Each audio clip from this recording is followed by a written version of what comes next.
Hello everyone. Here I will discuss about the anatomy of stomach. First, you should know about the general structure of the GIT. GIT means gastrointestinal tract, that is your digestive system. So there are four layers in the GIT. The innermost is the mucosa. It contains epithelium. Below that, lamina propria. Below that we have the muscularis mucosae. So these are the three layers of the mucosa. Below the mucosa or outside the mucosa, we have submucosa. It is made up of connective tissue, blood vessels, lymphatic vessels, and nerve plexus. And at some places, glands are also found. Outside the submucosa, we have muscularis externa. It is composed of inner circular and outer longitudinal smooth muscle fibers. Then outside that, we have the serosa, or we can say the adventitia. This is the serosa. It is formed by the mesentery, that is the peritoneal fold. So the four layers are included in this diagram. The mucosa, outside that we have submucosa, then muscularis externa and serosa. Now come to the anatomy of the stomach. The stomach is a dilated part of the alimentary canal and is located between the esophagus and the small intestine. It is a muscular sac. It is J-shaped, as we can see. It is capital J in shape. And the capacity of the stomach in case of children, it is 30 ml. In adults, it is 1.5 to 2 liters. The stomach occupies the left upper quadrant, epigastric, umbilical regions, and much of it lies under the cover of ribs. Stomach is located at the level of T10 and L3 vertebrae. The position varies with body habit, like in case of healthy people who are very heavier in weight, the shape must be horizontal in the obese persons, while it is capital J shape in case of thin persons. So according shape, their position may vary. The stomach is divided into four regions, that is cardia, which surrounded the opening of the esophagus into the stomach. So here we can see the cardia. All regions are highlighted with different colors, so there is no confusion. Then the fundus of the stomach, which is the area above the level of the cardiac orifice. Cardiac orifice means this opening. The body of stomach, which is the largest region, pyloric part. This is the pyloric part. So, which is divided into pyloric antrum and the pyloric canal. So, pyloric antrum is towards the body and pyloric canal is towards the duodenum, that is the small intestine. So, here we can see the structure of the stomach. The cardiac part, fundus, body, and pyloric part.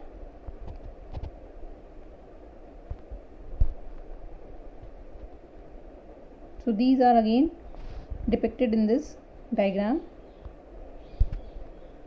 Now the surfaces of the stomach. There are two surfaces, anterior superior and the posterior inferior surface. In the diagram we can see the anterior superior surface. Then openings of the stomach. There are two openings in the stomach, gastroesophageal openings leading to the esophagus, and another is pyloric opening leading to duodenum. Then the sphincters. There are two sphincters in the stomach. Sphincters are the gatekeepers which keep on guarding the entry and the exit of different substances into and outside the stomach. So these are the sphincters. First is the cardiac sphincter, which is found at the lower end of the esophagus. So this is the cardiac sphincter. It closes off the top end of the stomach. It is a physiological sphincter. Basically it is a physiological sphincter. It is not an anatomical sphincter. Anatomical means it is not visible in the diagram or any other viscera, while Anatomical sphincters are those sphincters which are visible clearly in the viscera. These are anatomical sphincters. Cardiac sphincter is a physiological sphincter, and pyloric sphincter is a anatomical sphincter. Pyloric sphincter closes off at the bottom of the stomach. Now, how the cardiac sphincter is formed? Here we can see the lower esophageal sphincter is a ring of muscle relaxes to let the food into the stomach and tightens to prevent the regurgitation. At the lower end of the esophagus, these muscles, these are acting as cardiac sphincter. There is no special other structure, anatomical structure, which is guarding this opening. So here we can see the cardiac sphincter. Again, it is also supported by, this sphincter is also supported by the diaphragm. So the cardiac sphincter is formed by the muscles at the lower end of the esophagus and the muscles of the diaphragm. Now next is the pyloric sphincter. Here we can see the muscles of the stomach itself, they reduplicate and forms a thickened sphincter which is known as pyloric sphincter. So pyloric sphincter is formed by the reduplication of the smooth muscle fibers at the lower part of the stomach. Now sphincters keep the food and gastric juices in the stomach until desired release. Cardiac sphincter, it prevents the backflow into the esophagus, and pyloric sphincter, it controls the movement into the intestine, small intestine. In the stomach we have two curvatures, greater curvature, which is a point of attachment of the gastrosplenic ligament, and greater omentum. So in the diagram we can see this is the greater curvature and this is the lesser curvature. Lesser curvature gives attachment to the lesser omentum. Then there are two notches, cardiac notch and angular notch. Cardiac notch is the superior angle created by the esophagus at the entry into the stomach, and the angular notch, it is a bend on the lesser curvature of the stomach. Now come to the interior of the stomach. When we open the stomach, we find the rugae. Rugae are found on the interior layer of the stomach and help in breaking down of the food when the stomach contracts. Rugae are the nothing but these are the mucosal folds, and these are temporary in nature. When the stomach fills, they vanish and they reappear when the stomach is empty. Then another structure which is found in the interior of the stomach is gastric canal. Gastric canal has been highlighted here with the green color. It is the longitudinal furrow formed between the longitudinal fold of mucosa at the lesser curvature during swallowing. So gastric canal is found at the lesser curvature, and here there is absence of oblique layer of the muscle, and this area comes in contact with any kind of food you eat. That is why it is prone to gastric ulceration. So first of all, gastric ulceration will be formed at the gastric canal only. Now another structure which we find in the stomach, it is the gastric pit. So in the diagram we can see the small pores, these are the gastric pits. The gastric pits are the small depressions on the mucosal surface in which open the gastric glands. So these are the gastric glands. Gastric glands are the specialized structures which are formed by the epithelial lining of the stomach. So in the diagram, this is the histology of the stomach. Here we can see this is the epithelium. When this epithelium dips down, it forms the gland, and the opening of this gland on the surface is known as gastric pit. So here we can see the structure of the gastric glands, and in the gastric glands we have different kinds of cells like mucous neck cells, parietal cells, gastric gland cells, chief cells. All these cells have different functions. These are enlisted over here The mucous neck cells, they have the function to secrete the mucus. This mucus acts as a physical barrier between the lumen and the epithelium.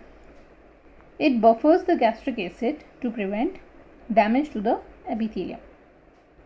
Then the parietal cells, they will secrete the HCl and intrinsic factor. HCl will activate the pepsin and kills the bacteria in the stomach. An intrinsic factor is needed for the absorption of vitamin B12 in our body. Then we have enterochromaffin like cells. They will secrete histamine, which stimulate gastric acid secretion. Then the chief cells, they secrete pepsin and gastric lipase. Pepsin digests the proteins and gastric lipase digests the fat. Then we have D cells, they will secrete somatostatin. They inhibits the gastric acid secretion. G cells, they will secrete the gastrin. They stimulate the gastric acid secretion. Now we come to the musculature of the stomach. In the previous slides, we have studied that the wall of the GIT is made up of 4 layers. So muscularis layer, that is the third layer, it contains the smooth muscle fibers.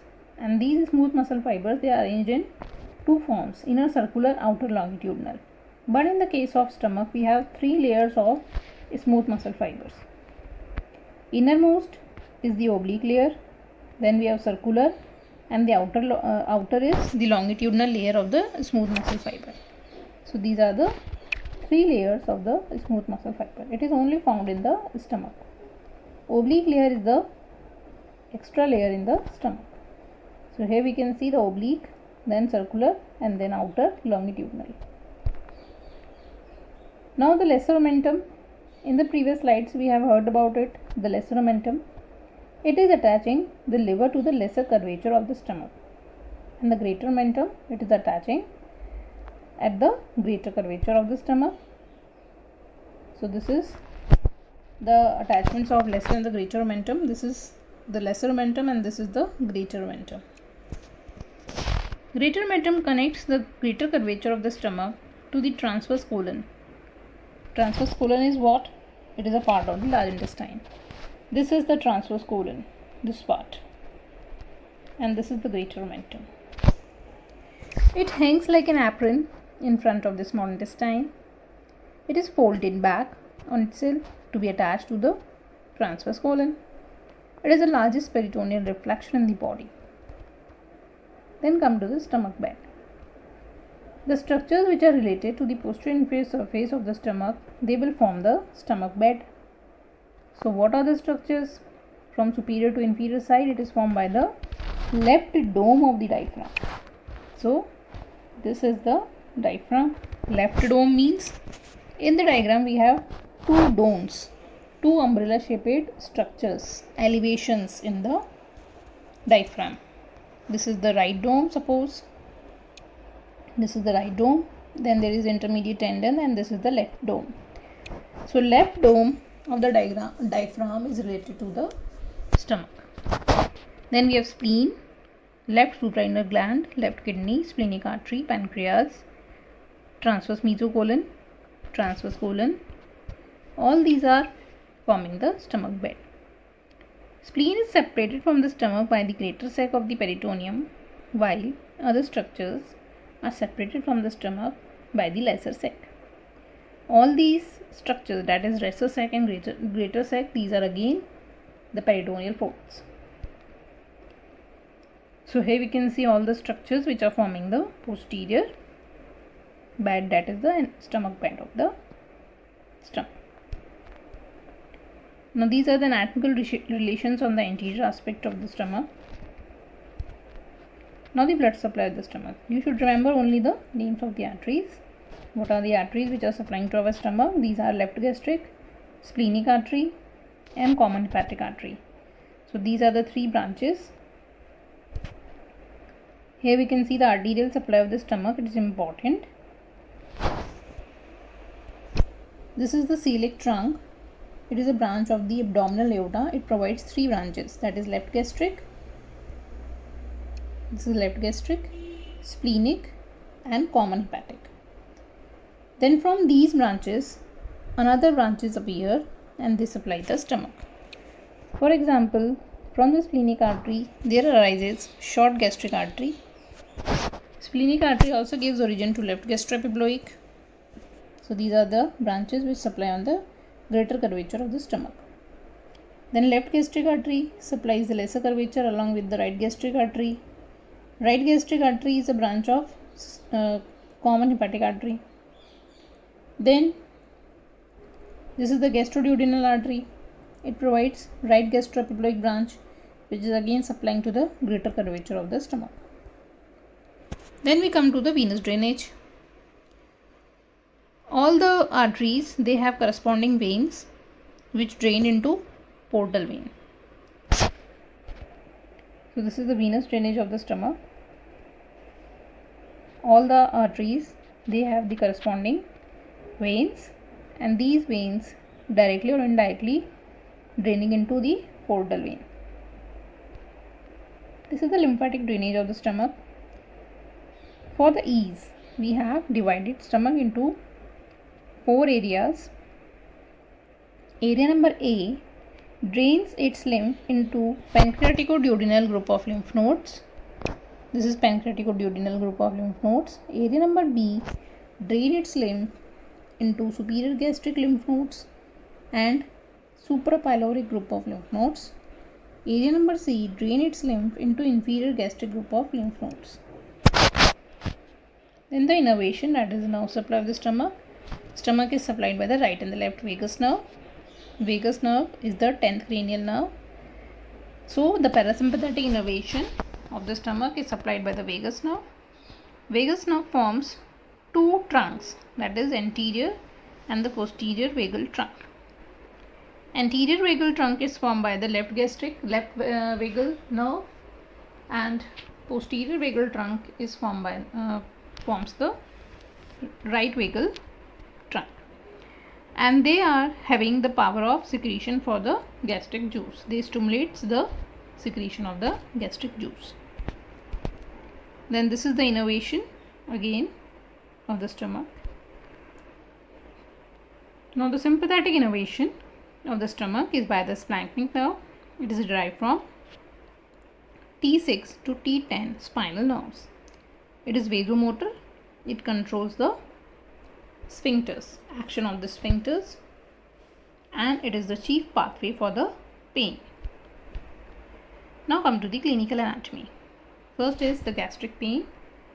So pain in the stomach because of any contaminated food and water is the main cause for the gastric infections, which is causing abdominal pain. Then there is pyloric obstruction. If the infant vomits just after meal, so it will because of pyloric stenosis, because the pyloric part of the stomach is not open due to thickening of the pyloric sphincter. This is the sign of gastric carcinoma. It is known as Troisier sign. In this, the left supraclavicular lymph nodes, they are enlarged. This is the signal node. Next is the peptic ulcer. It is a sore on the lining of your stomach. So it is most common in persons with hurry, worry and eat spicy curry. So it is the damage in the mucosa of the gastric. Then this is the endoscopy. It is a procedure to view the interior of the stomach. So in this we have passed the endoscope through the mouth, then through the esophagus. It is entering into the stomach, and this endoscope has a light delivery system to illuminate the organ at its apex, and the lens system which is transmitting the image to the viewer from the fibroscope. So this is the additional channel to allow the entry of medical instruments and manipulators. Then we have hiatal hernia. The esophagus passes through the diaphragm and into the stomach just inferior to the diaphragm. Here the hiatus is there, which causes anatomic narrowing of this opening of the stomach and helps to prevent the reflux of the stomach contents into the esophagus. In some patients, this opening is weak. So this is the hiatus. Hiatus means opening. In the diaphragm, we have this opening which is giving passage to the esophagus to continue into the stomach. In some person, this opening is weak or enlarged. So because of weakening or enlargement of this hiatus, the stomach herniates out. It protrudes out into the thoracic cavity. This is known as hiatal hernia. So there are types of hiatal hernia, in which first is the sliding type. It is the most common. It is characterized by upward herniation of the cardia or gastroesophageal junction. So this is if there is protrusion of this cardiac part and the gastroesophageal junction, it is known as sliding type of hiatal hernia. Fixed hernia means there is upward herniation of the gastric fundus. So if the fundus comes out into the thorax, it is known as fixed hernia. Complicated type means most of the stomach enters into the thoracic cavity. So this is the complicated type, and it is more serious and least common hiatal hernia.